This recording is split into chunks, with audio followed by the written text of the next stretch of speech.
Amit Shah waste Bengal में UCC लागू करने वाले हैं, लेकिन ममता बनर्जी इसके बिल्कुल खिलाफ हैं। पर क्यों? सबसे पहले यूसीसी का मतलब समझिए। देखिए, यूसीसी माने यूनिफॉर्म सिविल कोड। इसका मतलब ये है कि हर सिटीजन के लिए एक ही सिविल लॉ माना जाएगा।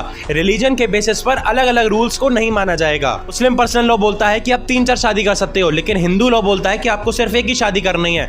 तो ये जो रिलीजन के बेसिस पर ये अपने लॉ मानते हैं, फिर ये सब खत्म हो जाएंगे यूसीसी में। फिर यूसीसी का ही कानून मानना पड़ेगा सबको। इंडियन कॉन्स्टिट्यूशन के आर्टिकल 44 में लिखा है कि इंडिया में यूसीसी कानून को लाना चाहिए। मैंडेटरी नहीं है, लेकिन एक सिर्फ गाइडलाइन है। लेकिन इससे हम ये पता लगा सकते हैं कि जिन्होंने कॉन्स्टिट्यूशन लिखा है वो भी चाहते थे कि इंडिया में यूसीसी कानून आए। यूसीसी अभी पूरे इंडिया में लागू नहीं हुआ है, लेकिन बीजेपी गवर्नमेंट की जितनी भी स्टेट्स हैं वो अपनी स्टेट में यूसीसी को पूरी तरीके से लागू करेंगी, जैसे 2024 में उत्तराखंड ने करा है। और बिल्कुल इसी तरीके से बीजेपी वेस्ट बंगाल में भी यूसीसी को 6 महीने के अंदर ही लागू कर देगी, अगर इस साल की विधानसभा इलेक्शंस में बीजेपी गवर्नमेंट फॉर्म कर लेती है वेस्ट बंगाल में तो। लेकिन ममता बनर्जी ऐसा बिल्कुल नहीं होने देंगी। वो यूसीसी के बिल्कुल खिलाफ हैं। यूसीसी के सपोर्टर्स बोलते हैं कि यूसीसी लागू बिल्कुल करना चाहिए, क्योंकि सबको इक्वल लॉ मिलना काफी जरूरी है, स्पेशली वुमेन्स को। और यूसीसी के क्रिटिक्स बोलते हैं कि रिलीजियस फ्रीडम खत्म हो जाएगा। जैसे एक ट्राइबल फैमिली लेती है तो उनका अलग कल्चर है, अलग रिलीजन है, वो अपने कल्चर से शादी करते हैं और हर चीज करते हैं। लेकिन अगर सबके लिए एक ही लॉ हो जाएगा तो वो जो उनका रिलीजन कल्चर है वो खत्म हो जाएगा।